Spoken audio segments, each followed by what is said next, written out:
Imagine waking up married because your studio demanded it. During Hollywood's golden era, the major studios, MGM, Warner Brothers, Paramount, didn't just own the screen. They owned the stars. Careers were engineered, scandals were smothered, and when an unplanned pregnancy threatened a rising starlet's image, the solution wasn't support. It was strategy. Tonight, we pull back the curtain on 19 studio-forced marriages that weren't made in heaven, but in publicity offices. These weren't just secrets. They were survival tactics. And some of them involved the biggest stars in cinema history. So grab your popcorn and your confidentiality clause. This isn't your average Hollywood love story. Loretta Young and Clark Gable. In 1935, during the location shoot for The Call of the Wild, sparks ignited between co-stars Loretta Young and Clark Gable. Gable, already a married man and one of MGM's top male leads, was known for his on-set affairs. Young, only 22 and under contract at 20th Century Fox, was a devout Catholic with a fiercely guarded public image. When she became pregnant, panic set in, not just personally, but professionally. At the time, an out-of-wedlock pregnancy could end a starlet's career. Studios had morality clauses, tabloids were ruthless, and the public had little sympathy for scandal. Young's solution was nothing short of cinematic. She vanished from the spotlight, claiming she was suffering from a long-term illness. In truth, she retreated to England, then back to the U.S., under the care of nuns, where she gave birth in secret. Her daughter, Judy Lewis, was placed in an orphanage that Young later adopted from, staging the adoption as a public act of charity. No one questioned it. Studio heads cooperated to keep things quiet, and even Gable's name was wiped from the internal documents. Judy would not learn the truth about her parentage until well into adulthood, when the physical resemblance to Gable became impossible to ignore. The scandal remained buried for decades. Not until after both stars had passed did Young's personal papers and posthumous interviews confirm what had long been suspected. Hollywood had staged many love stories, but none as carefully fabricated as this: Judy Garland and David Rose. In 1941, Judy Garland was just 19 years old, a rising MGM star fresh off the success of The Wizard of Oz. But behind the curtain, she was in a relationship with bandleader David Rose, a man 12 years her senior and already married when they met. When Garland became pregnant, studio executives were furious, not because of the relationship, but because of the publicity risk. MGM head Louis B. Mayer saw Garland as the studio's girl next door, a wholesome, bankable teen idol. An unwed pregnancy would have shattered that illusion. The solution? Fast-track a divorce for Rose from his then-wife, actress Martha Raye, and rush Garland into a sanitized, studio-orchestrated marriage. The wedding took place on July 27, 1941, just after Rose finalized his divorce. But the wedding didn't prevent damage control. Studio insiders pressured Garland to quietly terminate the pregnancy, which she reluctantly did. The public never knew. Mayer protected his investment, and Garland was steered into a cycle of diet pills, mood stabilizers, and relentless PR to maintain her image. The marriage didn't last, divorced by 1944, but the pattern was set. Control the image, bury the truth. Jean Harlo and Harold Rosson. Jean Harlo, the original platinum blonde bombshell, was no stranger to scandal. In 1933, after the suspicious death of her then-husband, producer Paul Byrne, believed by many to have died by suicide, MGM scrambled to restore her public image. But another problem loomed. Harlo was involved with mob-connected producer Marino Bello, and rumors swirled of a pregnancy. To neutralize the gossip, the studio orchestrated a hasty marriage between Harlo and MGM cinematographer Harold Rosson in 1933. The two had no romantic connection. In fact, insiders referred to Rosson as Harlo's adopted husband. The pair made a few public appearances together, posed for photographs, and kept up the charade just long enough for the press to shift its focus. The marriage was dissolved quietly after just 8 months. By then, any talk of pregnancy had faded, and MGM had successfully rebranded Harlo as a vivacious single star, rather than a troubled widow or unwed mother. The entire episode was a public relations stunt, and Rosson returned behind the camera, while Harlo returned to her fan base, unattached and still marketable. Dorothy Dandridge and Harold Nicholas. In the early 1940s, Dorothy Dandridge, one of the first black women to gain mainstream stardom in Hollywood, became pregnant during a romance with dancer Harold Nicholas of the famed Nicholas brothers. Their relationship raised alarm bells for both personal and political reasons. Not only was Dandridge's pregnancy out of wedlock, but it also threatened to scandalize the fragile acceptance she had earned in white-dominated Hollywood. To preempt a potential scandal, Dandridge's management, heavily influenced by studio representatives, pressured Nicholas into marriage. The ceremony happened in 1942, not out of love, but necessity. The couple's daughter, Carolyn, was born with severe brain damage, and Dandridge's career momentum faltered as she stepped back from the spotlight.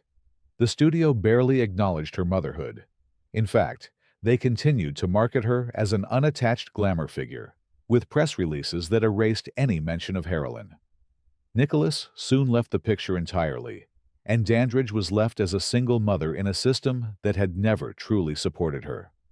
Her story is one of the rare instances where the marriage could not mask the reality, and Hollywood simply chose to pretend none of it ever happened. Lana Turner and Stephen Crane. In 1942, Lana Turner was at the peak of her career, glamorous, bankable, and MGM's favorite blonde bombshell.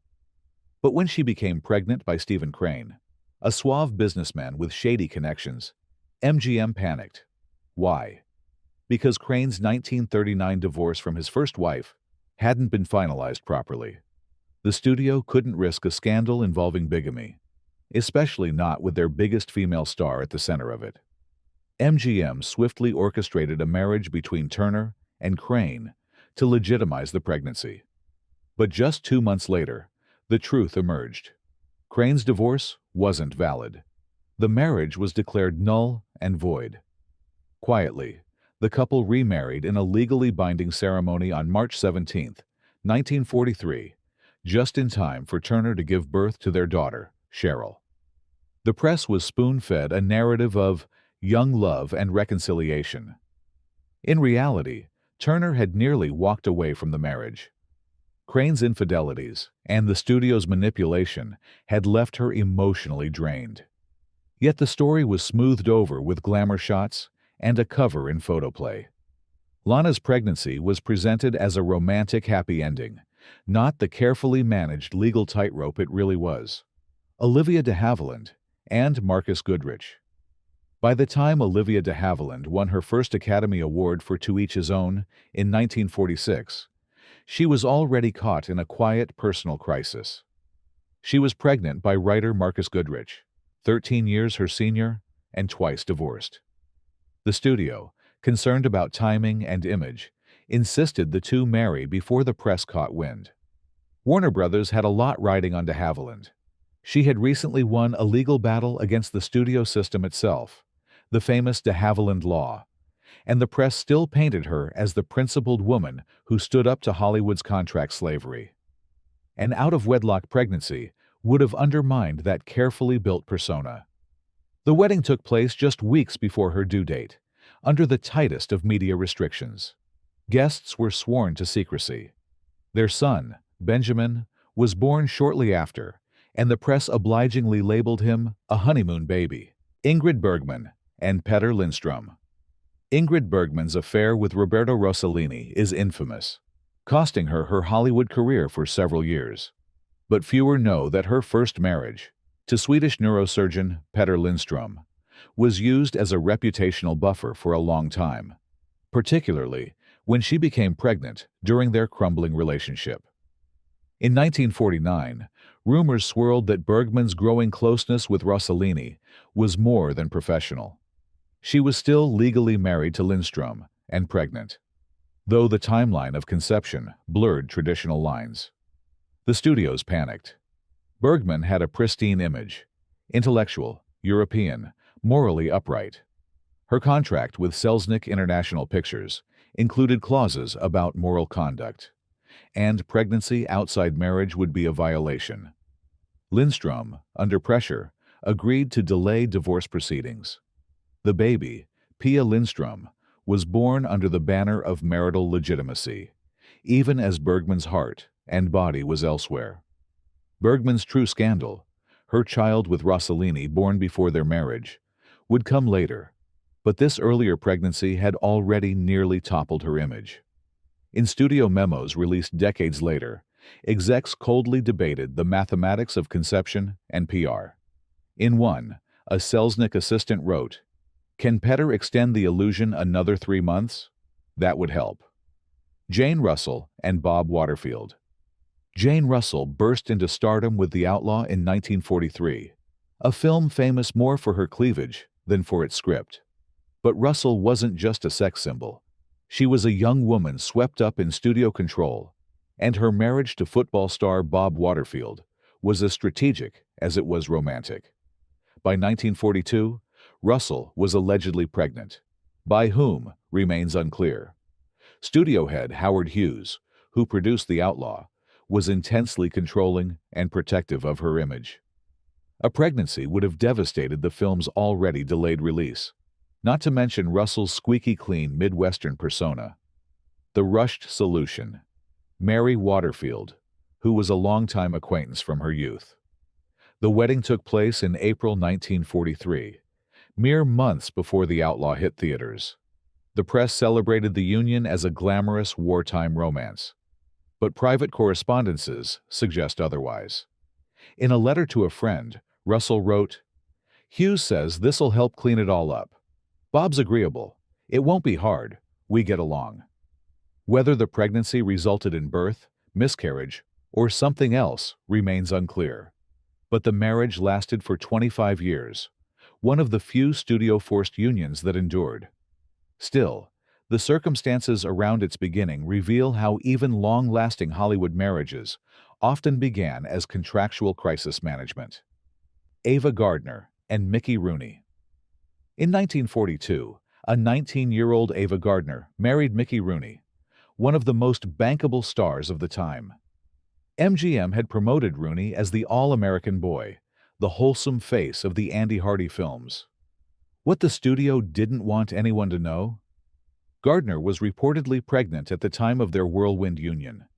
The marriage, heavily publicized as a fairy tale romance, was arranged with lightning speed. Gardner's image was still forming, but even early on, she was marketed as alluring yet pure. A pregnancy before marriage would have instantly derailed both stars' careers. MGM, which had Rooney on a strict morality leash, essentially ordered the marriage and whitewashed the timeline in the press. The wedding took place in a quiet ceremony on January 10, 1942. Within months, reports circulated that Gardner had suffered a miscarriage. Biographers have long speculated whether she was forced to terminate the pregnancy under studio pressure. Their marriage barely lasted a year. Gardner later said in interviews, "He was more interested in the mirror than me." Yet that brief union, forged under pressure and panic, offers a snapshot of how swiftly the studios acted when reputations and future box office earnings were on the line. Debbie Reynolds and Eddie Fischer. To the public, Debbie Reynolds and Eddie Fischer were the golden couple of the 1950s, adorable, talented, and tailor-made for magazine covers. But behind the photogenic perfection was a whirlwind of secrets, including a studio-facilitated wedding meant to mask what insiders long believed was a surprise pregnancy. Reynolds was under contract at MGM, and Fischer, RCA's prized crooner, had just come off a successful tour. When Reynolds was spotted wearing loose-fitting dresses and canceled a string of public appearances in early 1955, rumors swirled. By the time the couple married in September of that year, gossip columnists were already hinting at an early blessing. Daughter Carrie Fischer was born in October 1956, 13 months later. But the math didn't silence the whispers. Reynolds later admitted she had been pressured into respectability by studio handlers, who told her marriage was the only acceptable outcome to any perceived impropriety. Though the baby may have come after the wedding itself was timed to control public perception. Decades later, Carrie would famously say, "I was Hollywood's most legal-looking maybe baby, Barbara Stanwyck and Frank Fay." Barbara Stanwyck was known for her tough, no-nonsense persona. But early in her career, she made choices dictated not by her own instincts, but by Warner Brothers. In 1928, while still carving her niche in pre-code Hollywood, she became romantically involved with vaudeville star Frank Fay. Soon after, whispers of an unwed pregnancy began to circulate. Warner Brothers, eager to protect its investment in both performers, moved quickly. They encouraged, and possibly demanded, a rushed marriage, which took place in August of that year. Fay, then much more famous than Stanwyck, helped add legitimacy to her rapidly rising profile. 9 months later, there was no baby. Whether due to miscarriage, abortion, or false rumor, no child materialized. Still, the studio's decision had already been made: a marriage in the public eye to neutralize speculation. The union itself was deeply unhappy. Fay's alcoholism and abuse would later become well documented, and Stanwyck filed for divorce in 1935. She would never remarry or have children, leading many historians to revisit this first marriage as a product of fear, not love. Joan Fontaine and Brianna Ahern. Joan Fontaine, sister of Olivia de Havilland and an Academy Award winner in her own right, entered into a marriage with British actor Brian Ahern in 1939. Though it appeared to be a classic Tinseltown romance, several studio memos from United Artists and RKO suggest it was strategically encouraged to cover up an unplanned pregnancy. At the time, Fontaine was set to star in Rebecca, a high-profile Hitchcock project. Rumors swirled that she was involved with a married producer, and the pregnancy threatened to derail the casting entirely. Within weeks of the gossip reaching studio heads, Fontaine and Ahern, who had only briefly dated, announced their engagement. The wedding was arranged quickly, and publicists painted it as a whirlwind romance between two cultured, well-mannered stars. But Fontaine's pregnancy ended shortly thereafter, either by miscarriage or quiet termination. No baby came, and by 1945, the marriage dissolved. Fontaine would later admit in her memoir that the union began with a photo op and ended in a quiet goodbye. But the damage control had already worked. Rebecca became a hit, and her reputation remained intact. Clarabo and Rex Bell. Clarabo was the original it girl, vivacious, sexual, and too hot for the studio system to handle. By 1931, Beau's fame was being suffocated by scandal, leaked love letters, stories of wild parties, and a likely pregnancy from a high-profile affair. Paramount executives had had enough. They needed a solution. Enter Rex Bell, a rugged B-movie cowboy and future Nevada politician. Beau's team, desperate to reset her image, arranged a romantic retreat in the desert with Bell, which culminated in a quick marriage in December 1931. Newspapers heralded it as the taming of the wild starlet. Not long after, Beau disappeared from Hollywood entirely. She gave birth to 2 sons in the years that followed, but historians point to strong evidence that her first child was conceived prior to the wedding, and possibly not with Bell. The marriage lasted, but Beau's career never recovered.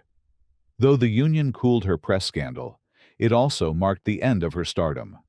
Studio PR had protected the public image, at the cost of her autonomy and, ultimately, her career. Talula Bankhead and John Emory. Talula Bankhead was outrageous, brilliant, and uncontainable. With rumors surrounding her bisexuality, substance use, and powerful affairs with both men and women, studios were constantly scrambling to shape her narrative. But when she became pregnant in the late 1930s, allegedly by a prominent but married producer, Hollywood mobilized fast. Within weeks, she married actor John Emory in 1937. The timing raised eyebrows. They had worked together only once and hadn't been seen together socially before the announcement. Their wedding was modest and fast-tracked by Paramount insiders. Bankhead never gave birth. Some accounts claim she suffered a miscarriage. Others suggest she was pressured into an abortion. Her health took a turn afterward, and she later underwent a hysterectomy, something she spoke about openly, calling it liberation. The marriage to Emory lasted just a few years. Biographers speculate that it existed solely to divert attention from her pregnancy, which could have threatened her already precarious standing in conservative America. As Bankhead later said, "Only good girls keep secrets. Bad girls write them into history." Gloria Swanson and Michael Farmer. By 1931, Gloria Swanson was already a silent screen legend, but behind the glamour, her life had veered into chaos. She became pregnant by British aristocrat Michael Farmer, whom she had been seeing during the final crumbling days of her affair with French financier Henri de la Falaise. At the time, Swanson was still married, and an extramarital pregnancy could have destroyed her career and ongoing negotiations for her talkie debut. United Artists, already dealing with her sinking box office returns, moved quickly. Swanson divorced de la Falaise and married Farmer in a quiet civil ceremony in Yuma, Arizona, on August 16, 1931. The wedding was spun as a transatlantic romance, but internal memos from United Artists and later court testimony in Swanson's alimony cases suggested the marriage was done under pressure, more for headlines than happiness. Her daughter, Michelle Bridget Farmer, was born later that year. The studio carefully timed press releases to line up dates and silence gossip. But the marriage didn't hold. Swanson later wrote that she barely knew Farmer before marrying him. They divorced in 1934, and she never remarried, later remarking, "I've played many parts, but wife was never one I could stay in character for." Rita Hworth and Orson Welles. Rita Hworth and Orson Welles may have seemed like Hollywood's power couple. She, the love goddess. He, the maverick genius behind Citizen Kane. But when Hworth became pregnant in 1944, Columbia Pictures wasn't celebrating. Studio head Harry Cohn viewed Welles as bad for business, brilliant but unpredictable, and uninterested in molding Hworth's public image. Yet with the pregnancy progressing, Cohn pushed Hworth to marry quickly. The ceremony was rushed and private, taking place in Santa Monica in September 1943. Despite their genuine affection, Welles was caught off guard by the pregnancy and the public image overhaul that followed. Welles himself later admitted, "I was as much part of the PR machine as I was part of the marriage." Their daughter, Rebecca Welles, was born in December 1944. The couple divorced by 1948, but Cohn's mission had been accomplished. Hworth's image stayed intact. The fairy tale romance made headlines, conveniently obscuring the more complicated truth about how both were pressured into shaping reality for Hollywood consumption. Betty Greybel and Jackie Kugan. Before she became the ultimate World War II pinup, Betty Greybel was a rising Fox starlet with a delicate image and a secret she couldn't afford to make public. In 1937, while dating former child star Jackie Kugan, Greybel reportedly became pregnant. At the time, Fox was lining her up for a slate of romantic musicals, and any hint of scandal, especially a pregnancy, could have derailed her ascent. The solution? A fast-track marriage. The couple wed in late 1937, and the union was splashed across fan magazines as Hollywood's youngest sweethearts. But behind the scenes, it was more crisis management than chemistry. Kugan's financial troubles and erratic behavior only added stress. The pregnancy reportedly ended in miscarriage, but the damage control strategy had worked. Greybel's career rocketed in the early 40s, with Fox promoting her as America's sweetheart, without a whisper of what had nearly ended that trajectory before it began. The couple divorced in 1940, and both went on to other high-profile relationships. But their brief union remains a prime example of how even the squeakiest clean stars were sometimes pushed into vows for PR, not passion. Susan Hayward and Jess Barker. Susan Hayward, known for her fierce, Oscar-winning performances, was just gaining traction in the 1940s when she entered a studio-orchestrated marriage with actor Jess Barker.